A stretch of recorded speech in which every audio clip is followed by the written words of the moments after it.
시청자 여러분 안녕하셨습니까? 장항준입니다. 한 주간도 평안하셨는지요?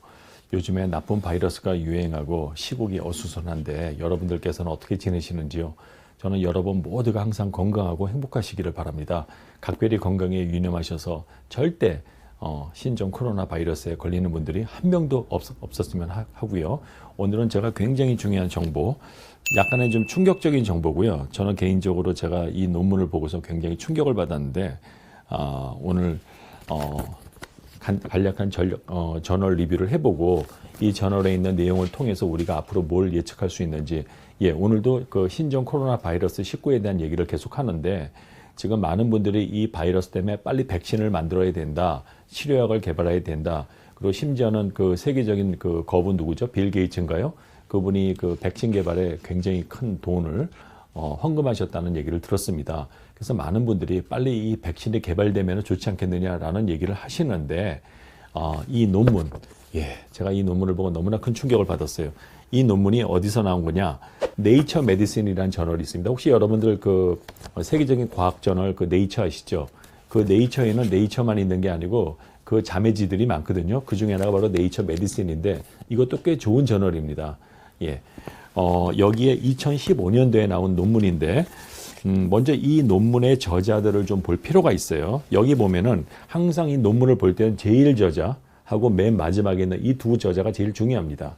제1저자는 그 논문을 쓰는데 가장 큰 기여를 한 사람이지만, 이 맨 뒤에 나오는 이제 저자들은 대부분 이제 교신 저자라고 해가지고 실제로 그 연구를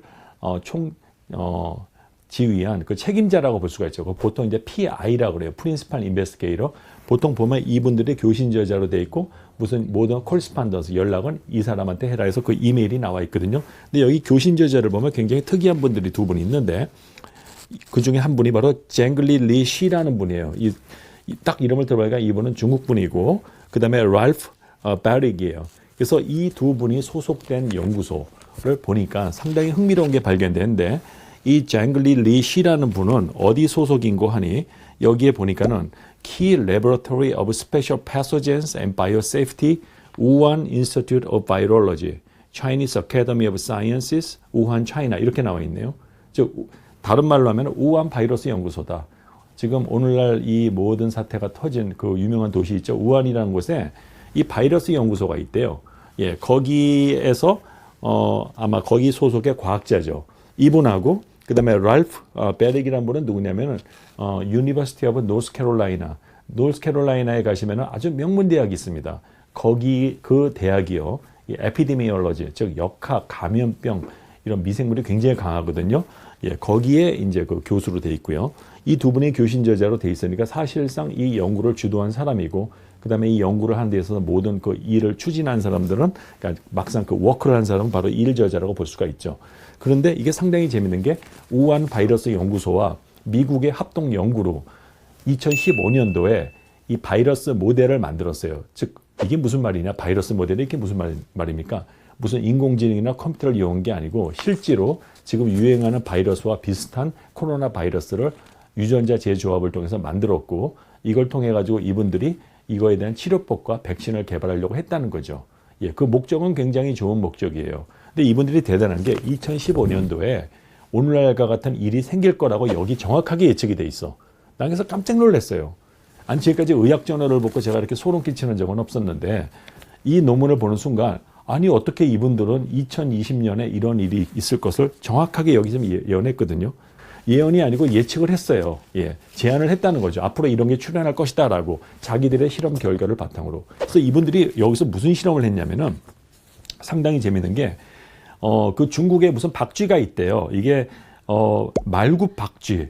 저는 이게 도대체 어떻게 생긴 박쥐인지 모르지만 하여튼 그런 박쥐가 있는데, 이 박쥐가 야생동물이죠. 근데 이 박쥐가 이 살스를 일으키는 그러한 그 바이러스를 갖고 있대요. 그래서 이 과학자들은 오래전부터 이 박쥐에 주목을 해온 거예요. 여러분 제 첫 번째 강의 들으신 분들은 아시겠지만 그 오리지널 사스 있잖아요. 2002년 그거는 그 사양 고양이에게서 제가 나온 거라고 얘기했잖아요. 그리고 메르스는 낙타에게서 있던 바이러스가 사람에게로 전염되도록 바뀐 거라고 제가 말씀을 드렸고요. 근데 이건 박쥐야, 박쥐. 근데 하여튼 이 과학자들은 계속해서 요즘에 그 중국 그 질병통제소에서 나온 그 란셋 페이퍼도 거기서 박쥐. 예, 이번에 그 환자한테서 나온 그 샘플, 그 바이러스 샘플에서 유전자 염기소를 분석해 보니까 박쥐에 있는 거하고 89%가 같더라. 그래서 이 오리진은 박쥐다. 근데 참 이분들이 어떤 일을 했느냐. 이 박쥐에 지금 그 유행하는 그 코로나 바이러스하고 야생에 있는 쥐에 있는 이 바이러스를 갖다 하이브리드를 만든 거야. 그 유전자 재조합이라고 그래요.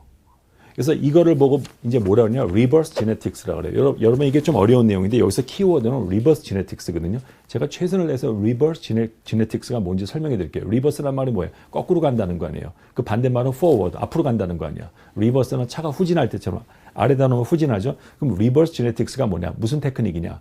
여러분, 예를 들어서 어떤 쥐가 눈이 빨갛다. 그러면은 그건 하나의 피노타입이죠. 어떤 유전자가 있겠지. 그러면 그 쥐의 눈을 빨갛게 만드는 유전자가 뭐냐? 그래서 그걸 찾아가다 보면은 그 유전자를 우리가 알게 되죠. 그럼 그 유전자의 DNA 그 염기 서열을 우리가 분석하면 그 유전자가 만드는 단백질을 알게 되죠. 그래서 그래서 이 쥐의 눈을 이렇게 빨갛게 하는 것은 이 유전자구나라는 걸 알게 된다는 거죠. 이게 바로 우리가 보통 전통적으로 알고 있는 유전학인데 리버스 제네틱스라는 건 뭐냐면은 아예 유전자 조작을 해. 이게 내가 무슨 유전자인지 몰라. 근데 어떤 유전자를 조작을 해가지고 그걸 쥐나 동물에 이식을 해서 그 동물에게서 어떤 새로운 형질, 피노타입이 나오나 그걸 보는 거예요. 그래서 만약에 내가 유전자 A를 조작을 해서 넣었더니만 파란색의 쥐가 갑자기 빨간 눈을 갖게 됐다. 그러면은 이 유전자는 이 쥐의 눈을 빨갛게 하는 그러한 단백질을 만드는 거구나라는 걸 알 수 있다는 거죠.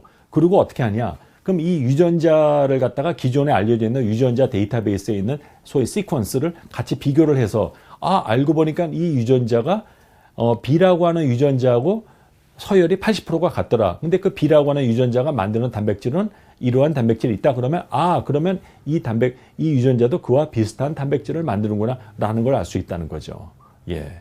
그래서 이게 바로 리버스 제네틱스예요. 그러니까 리버스 제네틱스를 한다는 말은 뭐냐? 유전자 조작을 한다는 거죠. 지네틱 엔지니어링을 한다는 겁니다. 그렇게 해서 A라고 하는 바이러스와 B라고 하는 바이러스를 합쳐가지고 전혀 다른 바이러스를 만드는 거죠. 이걸 보고 카이메라라고 해요. 바이러스를 카이메라. 그래서 이러한 유전자 재조합 바이러스로 이러한 지금 신종 코로나 바이러스 매우 유사한 바이러스를 만들어서 이분들이 쥐에다가 실험을 해보니까 이게 아주 독성이 굉장히 강해져. 특히 그 박쥐에 있는 아까 그때 제가 코로나 바이러스 설명할 때 그 스파이크 프로틴 얘기했죠. 이게 박쥐에 있는 걸 갖다 이거를 이식을 하니까는 이때부터 이게 아주 폐렴을 일으키는 능력이 굉장히 뛰어나게 됐대요. 그래서 이 학자들이 우한 연구소와 미국의 이 과학자들이 이 모델을 이용해서 백신을 개발하려고 그랬고 두 번째는 면역치료법을 개발하려고 그랬어요. 면역치료가 뭐냐? 모노크로널 엔티바디, 즉 단핵 항체라는 게 있거든요. 예를 들어서 이 바이러스가 공격하는 그 기전 중에 하나가 아까 제가 얘기한 ACE2 그 효소에 가서 붙는다 그랬잖아요. 그러면 요거를 블로킹하는 항체를 만들어 가지고 그러면 이 항체만 있으면은 이 바이러스에 걸린 사람한테 이 주사를 놔주면은 바이러스가 더 이상 붙지 못하는 거 아니야. 상피세포에. 그 ACE2 효소에 못 붙으니까 이게 병치료 효과가 있지 않을까 해서 이러한 시도를 했는데 여러분 어떻게 나왔을까요? 예, 백신도 실패했고 모노크로널 엔티바디로도 치료를 못했다고 나오네요, 여기에. 예. 그래서 저는 깜짝 놀랐습니다. 이 페이퍼가 5년 전에 오늘날의 사태를 정확하게 여기 지금 예측을 했고 그리고 자기들이 실험실에서 백신과 면역치료, 임뮤노세라피, 모노크로널 방법 해봤는데 전부 효과가 없었대요. 예, 여러분 참 섬뜩하지 않으신가요? 예. 그리고 또 하필이면 그 우한 바이러스 연구소가 있는 데서 또 이 사건이 벌어진 거 아니에요. 그 연구소하고 그 시장이 있잖아요. 그 시장이 한 뭐 300m 정도 거리밖에 안 떨어져 있다고 그래가지고 지금 이게 지금 또 많이 오해를 받게 생겼어요. 지금 가뜩이나 지금 근데 이 연구소에서는 제가 볼 때는 좋은 의도로 미국하고 빨리 이 코로나 바이러스가 위험해지기 전에 우리가 어떤 백신을 개발하거나 치료법을 만들자는 좋은 의도로 이러한 실험을 했는데 어떻게 보면 참 위험한 실험이죠. 어떻게 보면 인간이 건드려서는 안 되는 판도라 상자를 건드린 것 같기도 하고. 근데 아무튼 이분들은 좋은 의도로 이러한 바이러스를 만들었는데 백신도 소용이 없고 면역치료, 모노크로널 엔티바디 소용이 없다고 나와요. 이 페이퍼에. 예. 그래서 우리 빌 게이츠 그 거부가 그 많은 돈을 투자해서 지금 백신 개발을 한다고 하는데 과연 우리 인류가 코로나 바이러스를 예방할 수 있는 백신의 개발에 성공할 것인가? 글쎄 이 페이퍼 보면은 성공할 가능성이 별로 없어 보이는데요. 예, 벌써 우리는 그걸 알 수 있는 거고, 제가 오늘 또 굉장히 중요한 얘기를 해드릴게요. 여러분, 저는요, 지금 돌고 있는 그 신종 코로나 바이러스 19가 그 자체가 위험한 게 아니라 이 바이러스가 사람의 몸에 들어갈 때마다 돌연변이가 조금씩 일어나거든요. 근데 지금 중국 같은 경우에는 지금 환자가 지금 수가 급격히 증가되고 있잖아요. 그럼 지금 벌써 몇만 명의 몸을 거친 거 아니에요.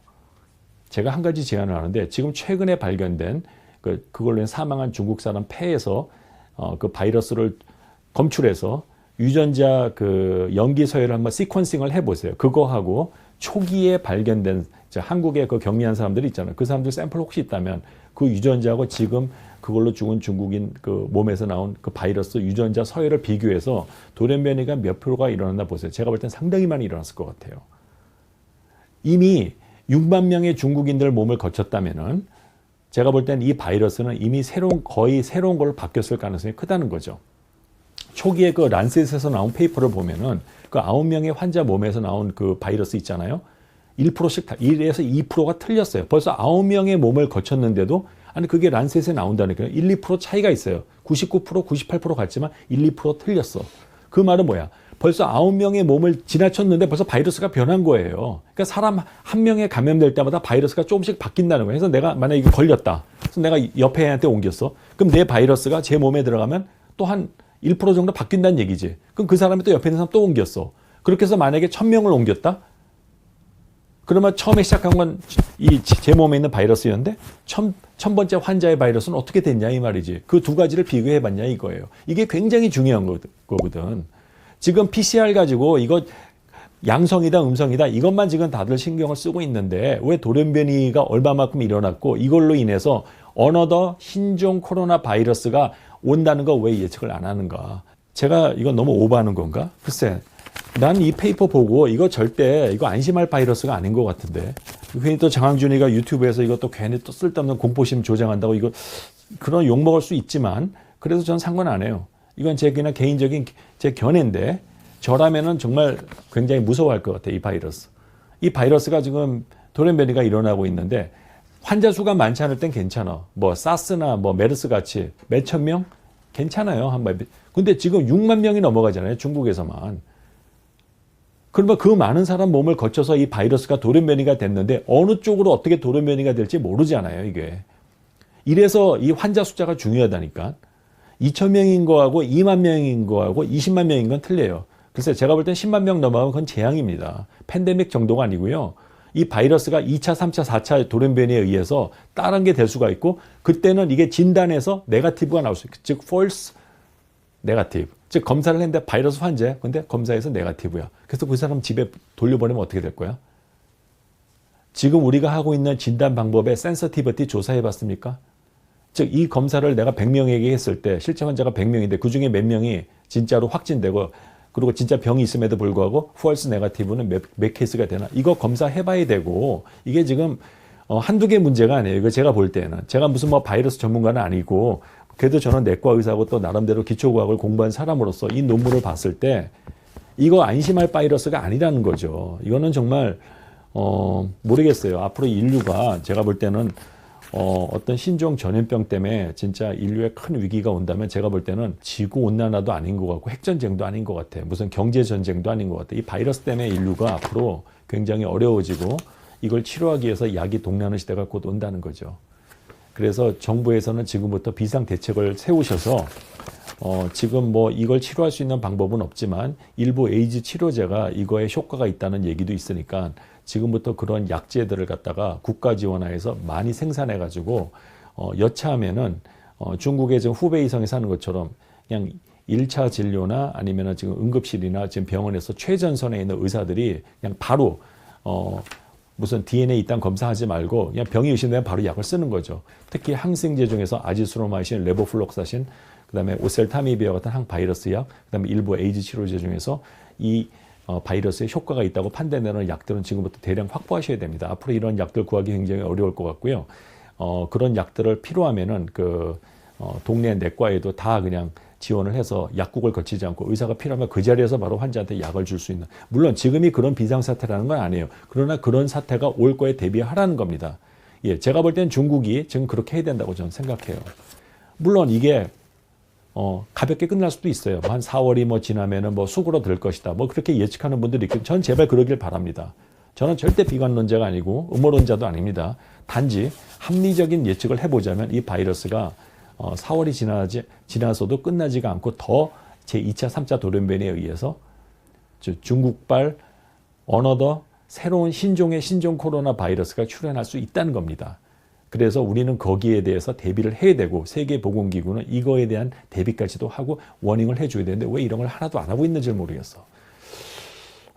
참 답답한 게 한두 가지가 아닙니다. 뭐 저 같은 뭐 힘없는 일개 내과 의사가 이런 얘기 했다고 누가 들을지 모르지만, 저라면은 정말 걱정할 것 같아요. 제가 만약에 그런 어떤 정부 기관에 있는 사람이거나 어떤 내가 파워가 있다면은 나는 이거 비상사태 선포하고 이거에 대한 전문가들 모아서 대비책 다 세울 것 같아요. 지금 이렇게 가만히 앉아서 그냥 뭐 검사하고 음성, 양성 이거나 지금 논할 때가 아닌 것 같은데, 제가 오늘 너무 오버한 건가요?